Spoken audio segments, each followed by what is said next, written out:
আমাদের কাছে জিজ্ঞাসা করে, হুজুর লাইলাতুল কদরের রাত কবে? লাইলাতুল কদরের জন্য আমাদের প্র্যাকটিস কি হবে, আমল কি হবে? প্রিয় ভাইয়েরা, খুব আশ্চর্য লাগে এই বাংলাদেশে একটা বিষয়। নবী করিম সাল্লাল্লাহু আলাইহি ওয়াসাল্লাম থেকে যে হাদিসগুলো এসেছে, সেই হাদিসের অন্যতম একটা হাদিস হচ্ছে, নবীজি বলছেন, মান কানা মুলতামিসাহা ফালিয়ালতামিসহা ফিল আশরিল আওয়াকির।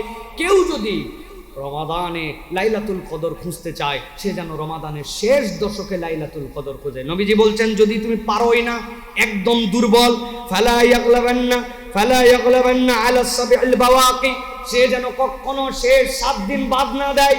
নবী করিম সাল্লাল্লাহু আলাইহি ওয়াসাল্লাম এরপরে বলছেন, যদি একান্তই না পারে, ফালতামিসুহা ফিল আশরিল আওয়াখির ফিল বিতর, তাহলে শেষ দশকের বেজোর রাতগুলোতে যেন সে মিস না করে। নবীজি এরপরে বললেন, আমাকে লাইলাতুল কদর দেখানো হয়েছিল, এরপর আমাকে ভুলিয়ে দেওয়া হয়েছে। আল্লাহর নবী বললেন শেষ দশক, আল্লাহ নবী বললেন শেষ 7 দিন, আল্লাহ নবী বললেন শেষ বেজোরের রাতগুলি, এরপরে বললেন আমাকে ভুলানো হয়েছে। আর বাঙালির প্রতি মনে হয় ওহি আসছে, আইসে মনে হচ্ছে আল্লাহর নবী ভুলে গেলেও আমরা জাইনে ফেলছি একমাত্র লাইলাতুল কদরের রাত কোন রাত, সবাই তো জানি, আমরা দেখি, তাহলে আমরা কেউ ভুলি নাই। প্রিয় ভাইয়েরা, এইরকম করলে হবে না প্রিয় ভাইয়েরা, বরং এই শেষ দশকটা পুরোটাই আমাদেরকে মূল্যায়ন করার জন্য চেষ্টা করতে হবে প্রিয় ভাইয়েরা। আল্লাহ যেন আমাদেরকে এইগুলো আমল করার তৌফিক দান করেন।